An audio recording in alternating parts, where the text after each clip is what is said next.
everyone, we're back 2 days in a row. Crazy, huh? Welcome back to Be the Brightness. We're cruising on. If you saw yesterday's episode, we got things to talk about. So welcome back. It is Thursday, July 20th, and I'm your host Amanda. So thanks for joining us. So let's see. If you didn't catch yesterday's episode, definitely go check it out. Some big information there for you. And we'll put today's message into context.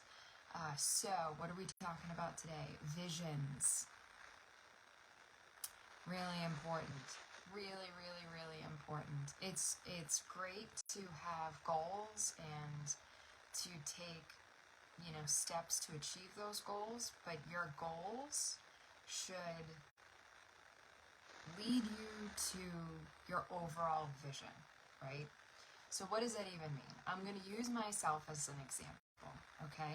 Because why not? And I think it's a decent example to kind of put all this in perspective. Your vision can be anything, right? It can be anything. It doesn't have to be dictated by societal views, right? Like, oh, I need to have this many children and a husband and a house and, a dog and a fancy car, like all that, that kind of like stuff. It doesn't have to be that. Don't think it has to be that, or that you have to be on any specific timeline, right?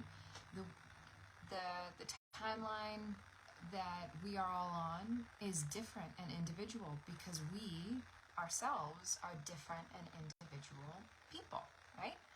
And there's no reason to think like you're falling behind or you're too far ahead for your age or anything like that. So let's just kind of set those standards there. So identifying your vision, really important, okay? And I'm gonna use myself to try to give you a tangible, real example of why having a vision is crucial, and is the reason why we have goals, right? So here we go. I'm gonna try to keep this within our 15-minute timer or so we're gonna not go too deep into the details, but I want to give you enough information so that this makes sense and you kind of get where I'm coming from here. So my vision for a long time, since I was like a little kid, was to be, what's the word? Not to be wealthy per se, not to be successful. I guess to be free. We'll say that, right? My vision for myself in my life is to be free. Okay? Now, what does that mean? Growing up, I didn't have much. And we didn't have much money. We were not, my parents were not homeowners. There wasn't much. Okay? I had a lot of responsibility put on me from a very, very young age. And I realized pretty quickly that things in my household weren't quite normal, right? I wasn't like abused. Well, I wasn't like physically abused too bad. There definitely was mental and emotional abuse, but I kind of picked up early on that like, not sure this is quite right? Kids are smart, kids are intuitive, and they figure things out, they listen and they're smart. So pretty quickly I realized that this life was not for me. I didn't want to be burdened in debt. I didn't want to be scraping by, living paycheck to paycheck, and having to go to the food pantry and having to get secondhand clothes and having to take the risk of, getting in the car to go to work and praying that the car would start so I could get to work to, make the money that I needed to make to feed my family, right? Like that type of living, I recognized very early on that that's what my parents, were experiencing, and I just kind of made a decision that I was going to do whatever it took to not live like that. And I know what it's like to be poor. I know what it's like to not even make it paycheck to paycheck, because I lived that life. I lived in a very small apartment out of college. I barely made it paycheck to paycheck. My first couple of jobs, like, starting at the bottom and working my way up. Like, I experienced poverty as a child, and I experienced near homelessness twice in my life. And I've experienced poverty on my own as an adult in my early 20s. And all of those experiences kind of had me double down on this vision that I identified when I was a small girl. And I put in the work. And this is where things change for people, right? I really firmly believe this. And I am where I am today because I put in the hard work, and I was committed and determined to actually make and create a better life for myself that has in turn created a better life for my own children. My children have the comforts of a home. I'm the first homeowner in my family. We have a reliable vehicle. I have financial stability. I've been in tech for 15 years now, and I'm at that point where things are okay. I'm not wealthy by any means, but we're okay. And I'm very, very proud of that. But it didn't just fall into my lap. I want to make sure that's very, very clear. I put in years of excruciatingly hard work, and I never gave up. I never, ever gave up. There were times that I wanted to. There were times that I really wanted to just say, forget it. I'm not going to be able to break these cycles, and it's generational, and I'm not going to be able to break out of this. But I did, because I didn't give up. And it's very hard. It's very, very, very hard. I'm not going to say that it's easy. But when you want something as badly as I wanted this level of freedom, right? To break those cycles, to get out of that cycle of poverty and show my children a better way of living.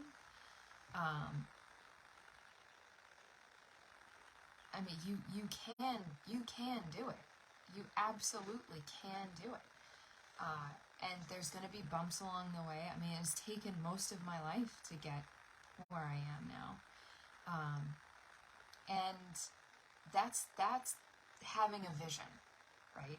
So let's kind of tie back to what it means to have a vision.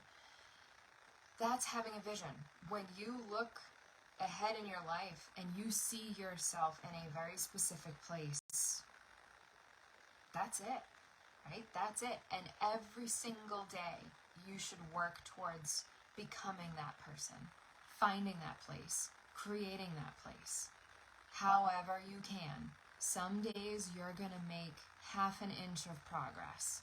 Some days you're going to make 100 feet of progress. But every day you have to dig in and get yourself where you want to be. So that vision, you see now how having a vision is critically important, right? Because without that vision, how do you get there, right? Like you can have goals. You can, oh, I want to pay off a credit card this year. That's great. Fantastic. Or I want to finish my college degree in the next 3 years, or whatever you're going to set for yourself. It's amazing. I want to go back to school to change my career, right? I'm sick of doing whatever it is I'm doing, and I want to change my career. Absolutely. But what's the bigger vision, right? What is the bigger vision? And think on that. You know, it's hard to identify sometimes. I was lucky in a way that I was able to identify what I wanted out of my life so quickly. I mean, I was like little, like 6, 7 years old, when I was just like, nope, this isn't for me. This is not for me. I am not going to do everything that's being asked of me, to grow up and live like this. Like it's just not happening. And I'll be honest with you guys, like I had no other priorities except to not live like that. I didn't care about getting married. I didn't care about becoming a mom. I didn't care about anything except, what do I have to do to break out of this cycle and create a better life for myself that I can thrive and I can live and I can enjoy, because that's why we're here, right? We're not here to just work and die. So that's what I did. And then, you know, when I was in college, I had the end of high school and beginning of college was a really critical time for me. We could have some really interesting story time if you're interested, but a lot of opportunities, or things that looked like opportunities that I think were not opportunities, kind of presented themselves. And I listened to my gut. I listened to my intuition, and I made, you know, my mother in particular extremely angry and upset. But I didn't care. Like, my mother and I never really had a good relationship. She was a malignant narcissist, and completely, you know, manipulated me to her own objectives, right? So things, you know, like I almost went into the military. I scored very, very high on the ASVAB test, and the Navy wanted me to be a nuclear physicist in their elite program. And I was going to sign the papers. I had it right in front of me, and I was going to sign the papers. And it just, something so deep inside of me just was yelling, do not sign these papers. And I didn't. So, was it a huge opportunity missed? I don't know. But I don't worry about it, because I knew it wasn't for me. Being in the military just was not for me. Other things came up that, you know, were lots of almosts, and I don't really worry about it too much, because what's meant to be is meant to be, right? So I began my college career as a psychology major, dictated by my mother. Different story for a different day. And like halfway through, and I was going to a very good school in Boston, I was just like, what am I doing? You know, this is my life. She's not going to be the one to get up and go and be a social worker for crap money. I'm going to have to do that. And I don't want to do that. So what the hell am I doing here? So I left. I left school, and I did a whole bunch of research, and I was at a fork in the road where I wanted to be a musician. I wanted to be a pianist. I took lessons for over a decade, reasonably talented. Could I have really made a career out of being a concert pianist? Was I that good? I don't know. But from a dream perspective, that was kind of my dream. I wanted to go to a music college. I wanted to pursue piano even more. I wanted to get better, and I wanted to be a concert pianist. That's what I wanted to do with my life. That was my dream. And when I was 20, I gave up on that completely because I realized I was, very close to being stuck in a profession that I was going to resent and hate and loathe and be miserable in. And I wasn't going to settle for that. I wasn't going to live that life and just be angry, right? So I left in the end of my sophomore year, and I did a bunch of research, and I decided, all right, we're not going to follow the dream. We're going to sacrifice that for the sake of freedom, for the sake of financial stability, for the sake of the hope, the glimmer of hope that I can achieve my vision, and I can break these cycles, and I can live a life that I know I'm meant to live, that I know I deserve to live, and that I know I will be happy and joyful in. We're going to talk about happiness and joy too, not today though. So I did a bunch of research. I was very, very, very academic. I did phenomenally well in school, very high GPA, and being able to sit and do research was not a problem for me. So I sat and I did my research, and I was like, all right, what makes the most money without taking on an insane amount of time, like medical school, right? And being a doctor is not for me.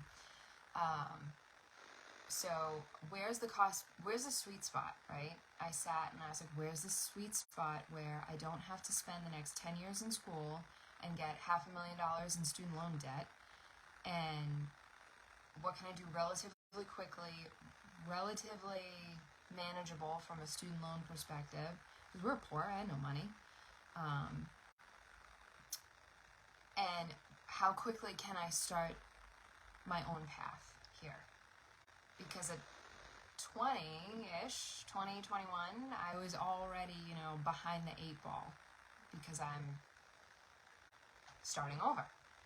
So I did all this research, and it came down to going into finance as a broker, which would be very, very, very hard for anybody. It's especially hard if you're a woman. Or going into technology, which also has its challenges, but there's more opportunities in technology because there's so many versatile roles and so many different pieces of technology that you can specialize in, that you can master, and you can grow. Also very hard industry for women, but that is also a different conversation for a different day. So I went all in. I pushed in all my chips. I went to school. I have a bachelor's degree in cybersecurity, and here I am 15 years later doing very, very well. I have a very respectable career. I'm recognized as a leader in technology within some groups. It's funny, it's not really local here to New England because I've supported the public sector for most of my career, so I'm known kind of within that circle down in the DC, Virginia area as a leader in technology. So I mean that's my story. That's the I don't know, it's above a 10,000 foot view, but yeah, my life has not been easy, and I am where I am today, and I have the successes that I have achieved, and I have the freedom that I've been chasing basically my whole life because I made it happen. You have that kind of power.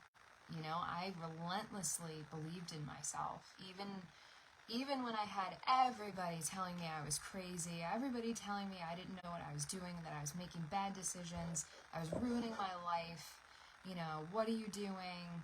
I didn't listen. I didn't listen to any of that. It was just noise. You know, you have to be able to drown out the noise and just keep your focus and get yourself where you need to be. This is where I needed to be. If I was still living that life of poverty and living that cycle of how am I going to get to my next check? How am I going to pay the rent? How am I going to feed the kids? How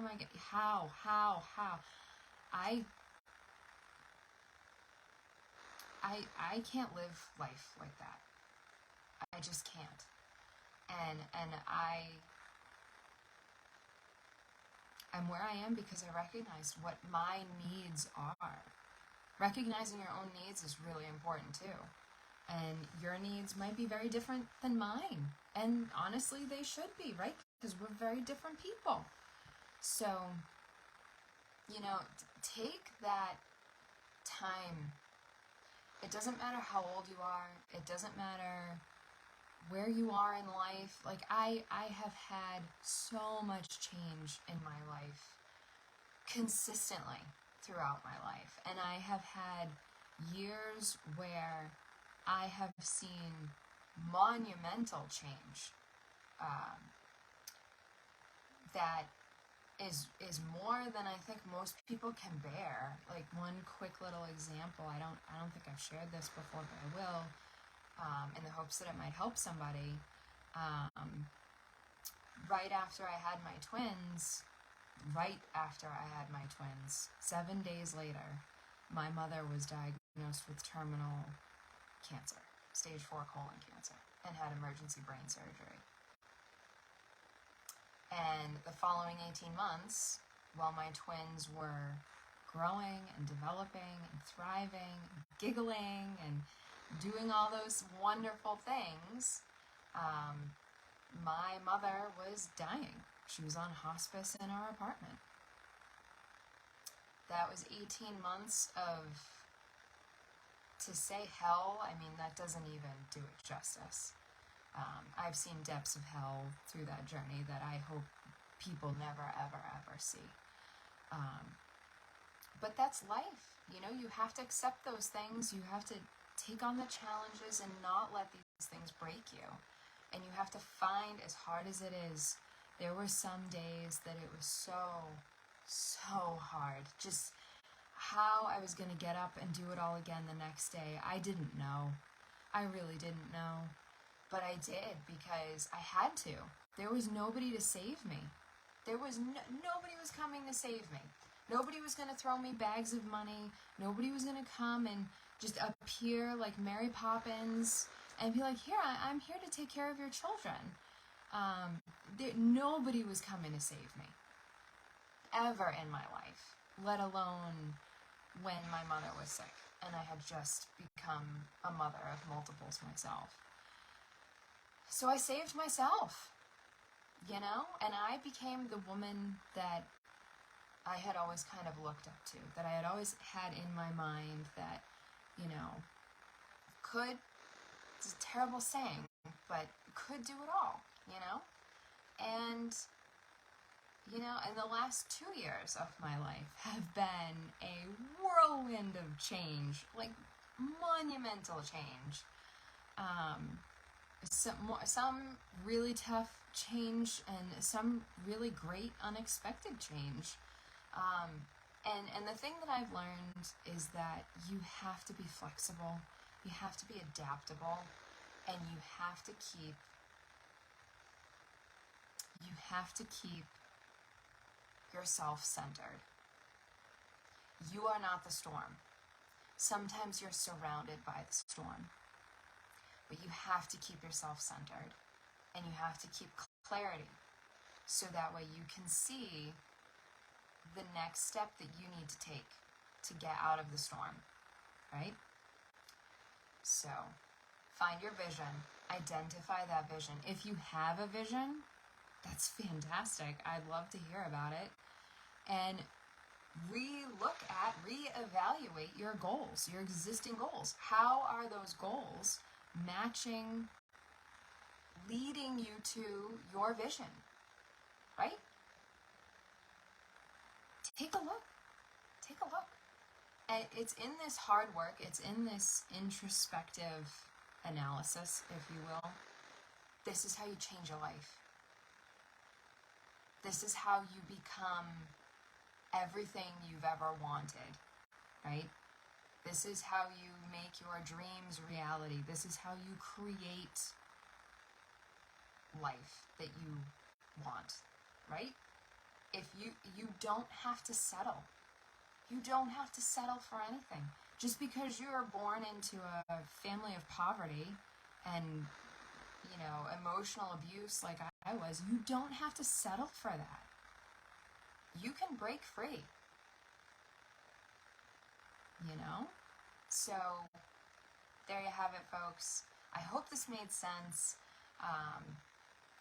Having that vision, it really is the differentiator in all of this about having a positive mindset, knowing where you want to go gives you a sense of security, knowing that you are taking steps, that you are putting the work in to get to that vision. It gives you hope on days that are really, really hard. It keeps you going. So that is why it is critically important to have that vision and to hold on to it. And don't let it go. Don't let it go. And don't let anybody knock you off your course, right? This is your life. And you have to live it, nobody else. Are they going to come and pay your bills? I doubt it. I haven't had anybody just show up and be like, here's money for your mortgage this month. It just doesn't work that way. So find your vision and start executing every day. Even if you feel like you're not making any progress, I promise you are. All right? And if you have any thoughts or questions, or you want to work through some ideas, reach out. Seriously. It doesn't matter where you are, where you're from, where you're trying to go. I would love to be a listening ear to help you through that process. All right? So, again, big announcement yesterday. If you haven't heard, go back and watch yesterday's episode. I hope this was helpful for folks. I hope you're jazzed up and excited just as much as I am. And stay tuned, because we're going to talk about happiness and joy and the differences there, and why it's important to know those differences, right? So with that, I hope everybody has a fantastic Thursday, or terrific Thursday. I don't know, whatever we want to say. I hope you have a totally awesome day, and we'll see you again soon. All right, take care, everybody.